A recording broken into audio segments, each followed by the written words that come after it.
Let's set the scene right out the gate. I'm telling you, I've never seen anything like it in my life. Imagine a woman standing on your lawn, two assistants in tow, acting like your fence is a murder scene. That's how it started.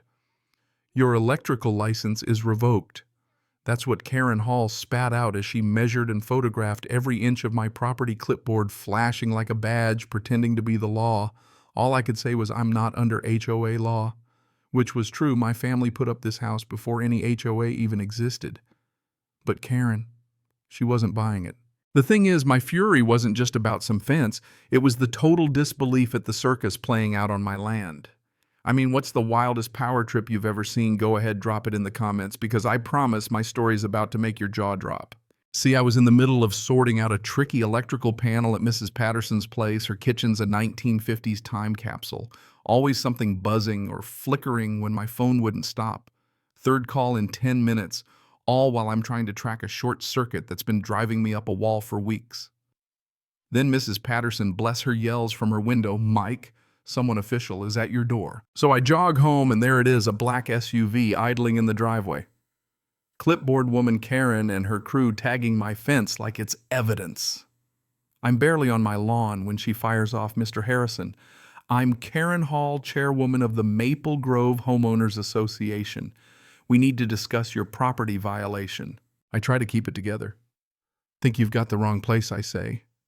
"This house isn't under any HOA. My granddad built it back in '87 before your group even showed up."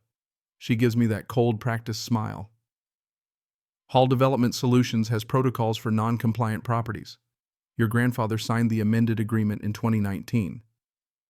That hit me like a slap. My grandfather passed away in 2018. She whips out a folder all tabbed and sealed and shows me a notarized agreement signature and all.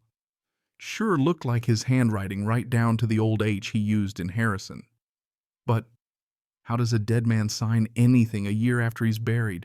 She starts hinting about my electrical business, Harrison. Electric, about how code violations can trigger licensing reviews and how the state takes these matters seriously. She knew stuff nobody outside my CPA and banker would know. And I'll tell you this, without my contractor's license, I'm done. Can't work, can't bid, can't even wire a ceiling fan for a friend. Just then, Lena pulls up. She's my girlfriend, also a reporter for the local paper, so her antennae go up quick. Karen sees those press credentials on Lena's dash and stiffens up. "Media aren't welcome at private property discussions," she says. But Lena just grins and says, "I'm here as Mike's girlfriend." Then she adds, "Funny though, Hall Development Solutions keeps coming up in property acquisition stories I'm researching." Karen's crew is busy snapping photos of my fence, and I notice my neighbor, Mrs. Thompson, peering out with a camera that looks more professional than half the TV crews in town. Karen hands me a letter from a downtown law firm, not even HOA letterhead, but a certified legal notice, and tells me a complaint has already been filed with the state licensing board. Right on cue, David Reynolds, my neighbor's supposed buddy fellow contractor, comes jogging over acting concerned. He'd helped me rebuild the fence 2 years ago after a storm. But the way he and Karen greeted each other, that wasn't their first handshake. Karen's wrapping up. "You have 7 days to bring your property into compliance." They pack up and drive off. I'm left standing there with a stack of paperwork that'd fool a bank and a deadline ticking like a time bomb. But the thing that's eating me up isn't just the timeline or the signature. It's the fact that Karen knows too much. And David, my friend, seems a little too familiar with her operation. That night I start digging. Cancel jobs, lose money, don't care. I rummage through my grandfather's old office. Turns out Hall Development isn't just a local HOA, it's a $50 million empire swallowing up properties. Lena lays out her research, 47 houses in 3 years, same story, every time pressure lawsuits, elderly folks selling cheap, then disappearing. My phone rings. Suburban Electrical Supply. My supplier puts my account on hold pending liability concerns. Translation, Karen's got her hooks in my business too. David shows up again, brings coffee. Looks at all the documents, shrugs. Says maybe I should settle. Karen never loses these battles. He even offers lawyer contacts. When I push back, he gets cagey phone buzzing with a message from CM. I ask who it is.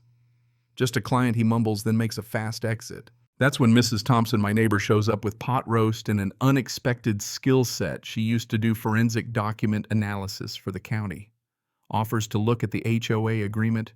Tells me she's had her eye on Karen for years and isn't fooled by her tricks. Lena's cross-referencing dates, and I'm comparing watermarks on deeds. We find inconsistencies aging on the amended HOA as fake signature pressures all wrong. But the stress is relentless calls from the licensing board clients, backing out credit frozen Lena's newspaper editor, yanking her off the case due to conflict of interest. Karen's boxed me in on all sides. Mrs. Thompson, though, is the twist nobody saw coming. She's got a full-on forensic lab in her basement, UV lights, fiber tests the works. 2 hours later, she confirms it. This is a forgery, plain and simple. But she warns me it's not enough. We need to know who had access to Granddad's signature and why my property's so important. Sunday morning, Lena and I find a hidden safe behind my grandfather's bookshelf. Combination. My birthday. He was old school like that. Inside, a digital recorder and a folder labeled insurance policy. My hands are shaking as I press play. Grandpa's voice fills the room. If you're hearing this, someone's trying to steal our house using forged documents. I recorded my conversations with that hall woman as insurance, and there it is, 3 recordings dated before he died. Karen's voice smooth and insistent, offering improvement funds for joining the HOA, making veiled threats about community standards. But the shocker is David's voice introducing Karen as a community specialist, pitching her to my granddad. That's when it clicks. David's betrayal wasn't recent. He'd been in on it for over a year, feeding Karen info about my family, my business, my struggles. Every beer, every venting session a setup. We call David over. He's pale when he hears his own voice on the recording. Tries to explain he owed Karen's company $200,000, and she'd strong-armed him into helping steal properties. Lena's recording his confession for evidence. Turns out Karen's been using neighbors to get inside info, then forging documents after people die. Dozens of families lost their homes this way. Mrs. Thompson is already on it. She's been building a case against Karen for years. Even brings in Robert Anderson, the best forensic analyst in the state. They line up evidence, identical forgeries, same paper stock, same mechanical signatures used across dozens of properties. Even federal-grade document security features. Robert's already been in touch with federal prosecutors. David agrees to wear a wire. We set a plan, gather everything, get it to the feds, and spring the trap. Then comes the Showdown Community Center, formal hearing, news cameras everywhere. Karen's got her legal team, a mountain of exhibits, in a room packed with ringers pretending to be concerned neighbors. She lays out her case. Harrison's violating HOA rules, damaging property values, threatening the neighborhood. Then Mrs. Thompson takes the floor, calmly shreds Karen's claims with forensic proof. The amended agreement is fake, the signature forged after my grandfather died. Robert Anderson walks everyone through the science ink chemistry paper, aging mechanical signatures. Audience gasps. Karen's mask starts to slip. Lena stands up and corners her with a reporter's question about the 47 families she targeted. Then David pipes up wireless mic live to the FBI, admitting to everything, lone surveillance document planting. Karen melts down. "You people don't deserve the improvements I brought," she yells as federal agents walk in.